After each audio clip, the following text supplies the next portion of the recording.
Meus queridos e minhas queridas, formigas cabeçudas do Nordeste da Paraíba do Brasil, nosso país amado, idolatrado. Galera, se liga aqui, por favor. Olha aqui.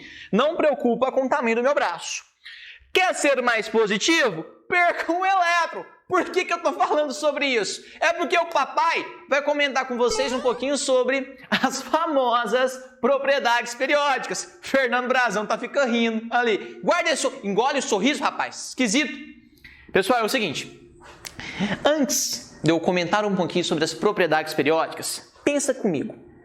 Um átomo em si, ele é formado por um núcleo positivo e por cargas negativas, que são os elétrons, que ficam girando ao redor desse núcleo. Eu estou querendo te falar que existe uma força de atração entre núcleo e os elétrons. Os elétrons só não colidem com o núcleo porque eles estão parados em movimento, constante movimentação. E isso, pessoal, vai originar as famosas propriedades periódicas. Eu vou comentar com vocês as 5 principais. Aquelas que mais caem em processos seletivos. Por exemplo, eu vou comentar a primeira, no meu ponto de vista, a mais importante. Raio atômico. Quando eu penso em raio, eu estou pensando no tamanho.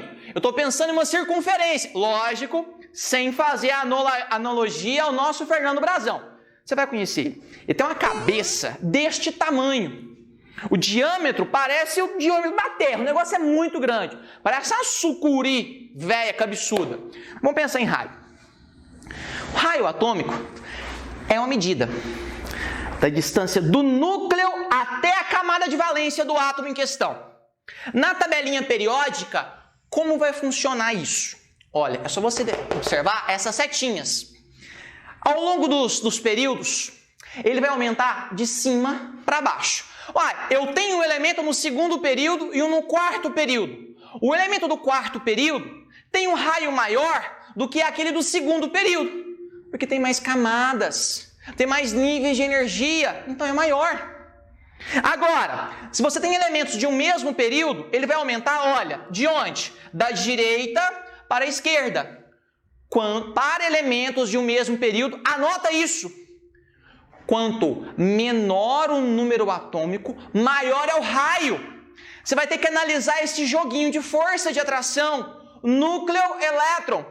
Então, olha, raio atômico, ele aumenta de cima para baixo.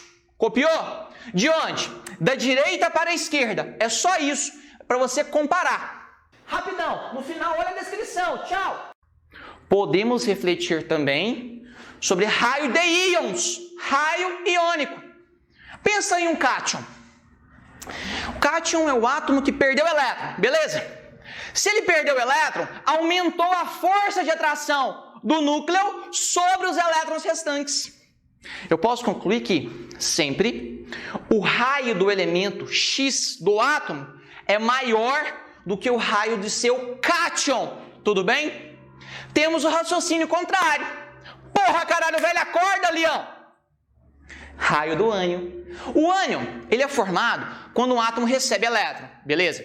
Se ele recebeu elétron, a força de atração núcleo-elétrons vai ter que ser redistribuída. Vai diminuir um pouquinho essa força de atração. Sendo assim, olha, sempre o raio do ânion é maior do que o elemento no estado fundamental. Entendeu? É só isso. É uma questão de comparação, beleza? A partir do raio atômico, temos as outras propriedades periódicas. Eu gostaria de refletir com vocês sobre a eletropositividade. Belezinha? Conceito, anota, pega a caneta, larga de preguiça. Eletropositividade está relacionada à capacidade que o elemento tem em perder elétron, em formar cátions, em ficar popô. Popozão? Não, positivo, tudo bem? Vai funcionar da mesma forma que o raio atômico. A eletropositividade, ela funciona, ela aumenta de cima para baixo, da direita para a esquerda. É uma questão de comparação. Quanto maior o meu raio atômico, maior é a eletropositividade. Ué, por quê? Pensa. Eu tenho um elemento grandão, grande, igual a cabeça do brasão, beleza? A força de atração do núcleo para o elétron mais externo é baixa, ele é grande. Esse elétron ele vai embora com facilidade. Por isso que os metais, por terem relativamente o quê? Um tamanho mais avantajado, por serem maiores a princípio, têm a tendência a perder elétrons. Eles são mais eletropositivos. Já os ametais, por serem um pouco menores, a saída de elétron é difícil, porque o núcleo atrai intensamente os elétrons.